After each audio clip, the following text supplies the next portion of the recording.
ప్రభుత్వ పాఠశాలలకు పూర్వ వైభవం తీసుకురావడం, విద్యార్థుల నమోదు శాతం పెంచే లక్ష్యంగా రాష్ట్ర ప్రభుత్వం ప్రొఫెసర్ జయశంకర్ బడిబాట కార్యక్రమం చేపట్టింది. సుదర్శన్ రెడ్డి శాసనసభ్యులు బోధన్ జెడ్పీహెచ్ స్కూల్ బడిబాట కార్యక్రమంలో జిల్లా కలెక్టర్ రాజీవ్ గాంధీ హనుమంతు, మానాల మోహన్ రెడ్డి, ఆర్డీఓ, విద్యాశాఖ అధికారులు పాల్గొనడం జరిగింది. బోధన్ నియోజకవర్గంలో జనసేన పార్టీ తరఫున ఆంధ్రప్రదేశ్లో జరిగినటువంటి ఎన్నికల్లో ఘన విజయం సాధించిన జనసేన పార్టీ అధ్యక్షుడు పవన్ కళ్యాణ్ హార్దిక శుభాకాంక్షలు తెలియజేయడం జరిగింది ఆయనకు.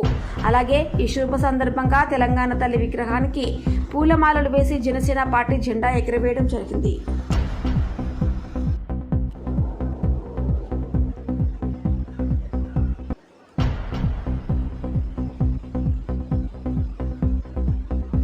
బుధవారం ఉదయం ఎన్టీపీసీ 6th యూనిట్ ఈఎస్పీ పాస్డి దగ్గర పనిచేస్తున్న ఒడిశాకు చెందిన కార్మికుడు అర్జున్ మారండి అనే కార్మికుడు పనిచేస్తున్న క్రమంలో సరైన సేఫ్టీ లేకపోవడంతో పైనుండి పడి అక్కడికక్కడే మృతి చెందాడు.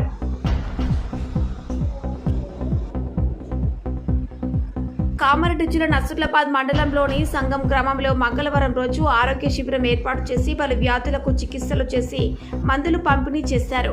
మరియు వైద్య బృందం గ్రామంలో గృహ సందర్శనలు చేసి ప్రజలకు ఆరోగ్య సలహాలు తెలిపారు.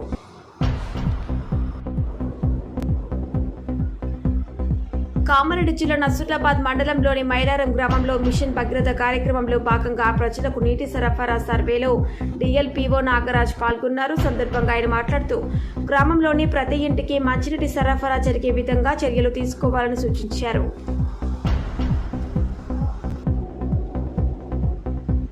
కామారెడ్డి జిల్లా నర్సులాబాద్ మండలంలోని అంకోల్ గ్రామంలో గత 20 సంవత్సరాలుగా అంగన్వాడీ కేంద్రంలో ఆయమ్మగా విధులు నిర్వహించిన గ్రామానికి చెందిన జింక గంగమ్మని 56 సంవత్సరాలు అనారోగ్యం కారణంగా మరణించారు.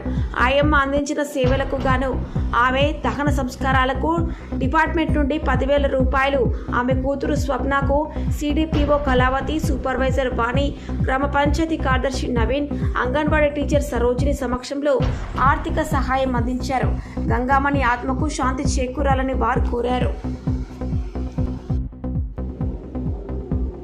కామారెడ్డి జిల్లా జాతీయ రహదారి విస్తరణలో భాగంగా బుధవారం రోజు ఆర్డీఓ రమేష్ రాథోడ్ ఆధ్వర్యంలో నర్సులాబాద్ మండలంలోని దుర్కి, కాంషెట్పల్లి, నర్సులాబాద్ గ్రామాల్లో భూస్వీకరణ కార్యక్రమాలు నిర్వహించారు.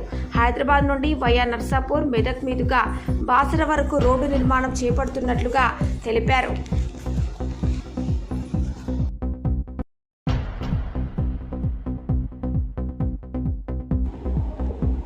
ఎమ్మెల్యే క్యాంపు కార్యాలయంలో చుక్కల్ నియోజకవర్గ ఎమ్మెల్యే తోట లక్ష్మీ కాంతారావు ప్రభుత్వ అధికారులతో సమీక్షా సమావేశాలు నిర్వహించారు. ఈ సమీక్షా సమావేశంలో ఆయా శాఖల పనితీరు తెలుసుకుని అధికారులకు కొన్ని సలహాలు, సూచనలు చేశారు. ప్రజలకు ఎల్లప్పుడూ అందుబాటులో ఉండాలని, సమస్యలను వెంటనే పరిష్కరించాలని కోరారు. బుధవారం రోజు పిట్ల మండల కేంద్రంలో ఎంజీఎన్ఆర్ ఈజీఏ నిధులతో సీసీ రోడ్డు నిర్మాణ పనులను జుక్కల్ ఎమ్మెల్యే తోట లక్ష్మీ కాంతారావు ప్రారంభించారు. కార్యక్రమంలో ప్రజాప్రతినిధులు, స్థానిక నాయకులు, కార్యకర్తలు, గుత్తేదారులు తదితరులు పాల్గొన్నారు. Hey there. Subscribe to my channel. And also press this bell icon.